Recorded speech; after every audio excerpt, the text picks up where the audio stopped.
반갑습니다. 글 쓰는 국어 대욕쌤 문학이론 정리 시작합니다.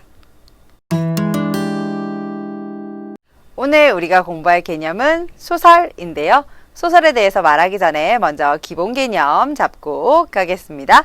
기본 개념. 오늘의 기본 개념은 문학입니다. 문학이 뭔가요, 여러분? 들어본 것 같죠? 문학 뭐예요? 시, 소설, 동화 이런 것들을 다 문학이라고 하는데요. 문학의 정확한 개념 무엇인지 짚고 가겠습니다. 우리의 생각과 감정을 언어로 표현한 예술, 우리는 그것을 문학이라고 합니다. 문학은 어떤 종류가 있는지 여러분 알고 계신가요? 문학에는 운율이 있는지 없는지를 가지고 두 가지로 크게 나누는 구분 방법이 있습니다. 자, 우리가 생각하고 느낀 것을 말로 표현하는데 그것을 운율이 있는 말로 짧게 표현하는 것을 우리는 운문문학이라고 하고요. 운율 없이 긴 글로 표현하는 것을 산문문학이라고 합니다. 그렇다면 오늘 배울 소설 운문문학일까요? 산문문학일까요? 정답은? 그렇죠. 산문문학입니다. 오늘 배울 소설 이야기 본격적으로 시작해 보겠습니다. 오늘 소설 이야기를 할 건데 또 한 가지 짚고 넘어가야 할 게 있어요. 소설이 되기 전에, 글자를 발명하기 전에 우리가 했던 문학활동, 우리 조상들이 했던 문학활동 중에 옛 이야기, 설화라는 것이 있습니다.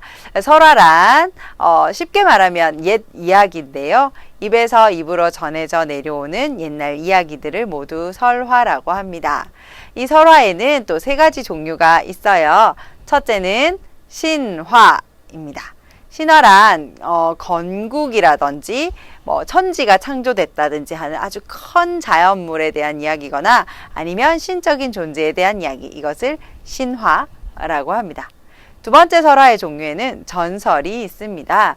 전설에 나오는 주인공들은 신화적 존재보다는 좀 힘이 약하지만 그래도 약간 힘이 있는 그런 존재예요. 그래서 아기장수 우투리 같은 전설에서는 여기 날개 달려있는 아기장수가 막 이렇게 날라서 장롱 위에 올라가기도 하고 그러는데요. 이렇게 영웅적인 존재가 등장하기도 하고요.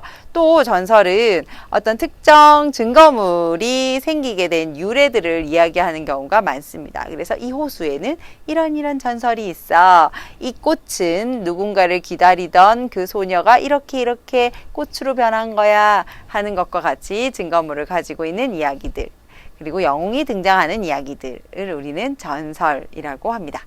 세 번째 설화의 종류에는 민담이 있습니다. 민담 속 주인공들은 우리 일상의 존재들보다 조금 허술한 면이 있거든요. 그래서 방귀 뀌는 며느리 이야기라든지 혹부리 영감이라든지 또 이렇게 파란 부채 빨간 부채 이야기 있죠. 이렇게 막 붙이면 코가 길어졌다 짧아졌다 하는 그런 이야기들처럼 좀 현실 속에서 있기 힘든 이야기거나 조금 모자란 주인공이 등장하면서 우리에게 웃음을 유발하는 그런 이야기들인데요. 그 속에는 착하게 살아야 한다, 거짓말을 하면 안 된다, 불쌍하게 여기는 마음이 있어야 한다, 이와 같은 인간 사회를 구성하는데 아주 기본이 되는 그런 가르침들을 주는 이야기, 이런 것들을 민담이라고 합니다.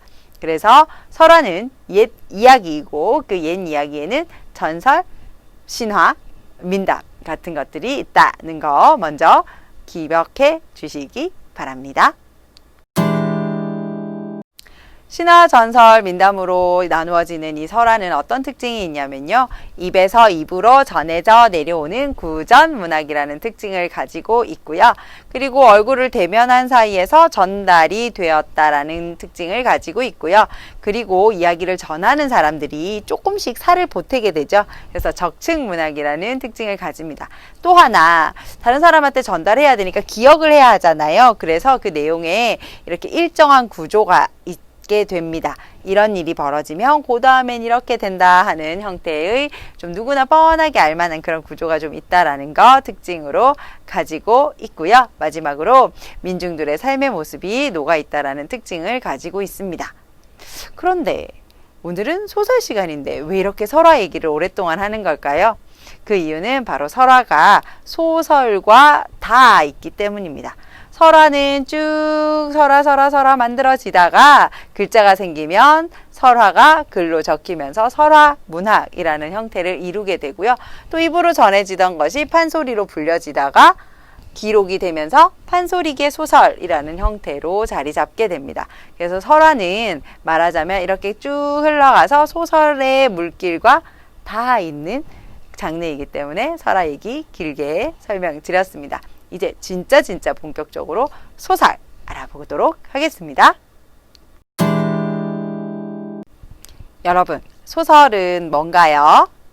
소설의 특징이라고 생각할 만한 거. 그렇죠. 꾸며낸 이야기라는 거. 그리고 시와 달리 뭐가 없다? 그렇죠. 운율이 없다는 거. 자, 소설은 작가의 상상에 의해서 꾸며진 이야기입니다. 그런데 그냥 막 꾸민 게 아니라 굉장히 잘 짜여 있어서 읽는 사람이 읽는 동안 마치 실제 일어난 것처럼 느껴지게 만드는 그런 것들을 우리는 소설이라고 합니다. 문학작품이 소설이 되려면 세 가지를 갖춰야 돼요. 첫 번째는 작가가 전달하고 싶은 중심 생각이 있어야 되고요. 두 번째는 구성, 구조가 존재해야 하고요. 세 번째는 작가만의 특별한 문장 구성 방식, 말투, 이것을 문체라고 하는데요. 이 문체를 갖추어야 우리는 소설이다 라고 이야기합니다. 또 하나, 소설이 구성되는 요소에는 세 가지가 있는데요. 바로 그 구성 부분에서 다시 세 가지예요. 인물, 사건, 배경, 이 세 가지를 갖춰야 드디어 소설이 될 수 있습니다. 등장인물이 어떤 특정 배경 속에서 사건을 일으켜야 소설의 서사성이 생겨나기 때문이죠. 자, 그럼 이러한 소설의 특징 한번 살펴보겠습니다. 소설은 운문문학과 달리 서사성과 산문성을 가지고 있다는 것을 특징으로 하고요. 그리고 가장 큰 특징, 바로 꾸며낸 이야기, 허구성을 가지고 있다는 특징을 가지고 있습니다. 또 하나, 소설을 우리가 읽게 되는 이유는 마치 현실 세계에 그 일이 일어난 것 같이 느껴지는데요. 우리는 그런 것을 개연성이라고 합니다. 그리고 소설은 꾸며낸 이야기지만 그 속에 담겨 있는 이야기는 꾸며낸 것이 아니죠. 무슨 말이냐면 사람들이 살아가는데 꼭 필요한 삶의 진실을 소설이 담고 있다는 점에서 우리는 소설은 진실되다, 진실성을 가지고 있다라고 합니다. 이번 시간에는 소설의 그 앞에 할아버지 격인 설화에 대해서 알아보았고요. 설화에는 신화, 전설, 민담과 같은 종류가 있고 또 설화가 거슬러 내려와서 소설이 되었는데 이소설은 작가가 꾸며낸 이야기고 우리는 그 속에서 삶의 진실을 볼 수 있다라는 이야기를 했습니다. 이제 이 이야기를서 조금 더 보태서 지식을 높여볼까요? 지식 더하기 시간입니다. 여러분, 최초의 한문이 생긴 후에 나온 최초의 한문소설이 무엇일까요? 정답은 금오신화입니다. 김시습이 지은 금오신화. 제목에는 신화라는 말이 나오지만 신화가 아니라 최초의 한문으로 김시습이라는 작가가 꾸며내서 쓴 소설이 바로 금오신화가 되겠습니다. 두 번째, 최초의 한글 소설도 한번 알아보겠습니다. 허균이라는 사람이 썼는데요. 이 대사 한번 들어보셨을걸요. 아버지를 아버지라 부르지 못하고 형을 형이라 부르지 못하니 대장보로 태어나서 이 한을 어찌 풀겠습니까? 무슨 소설인지 혹시 알아요? 그렇죠. 도술도 막 부려요. 제목은 홍길동전입니다. 허균의 홍길동전이 최초의 한글 소설입니다.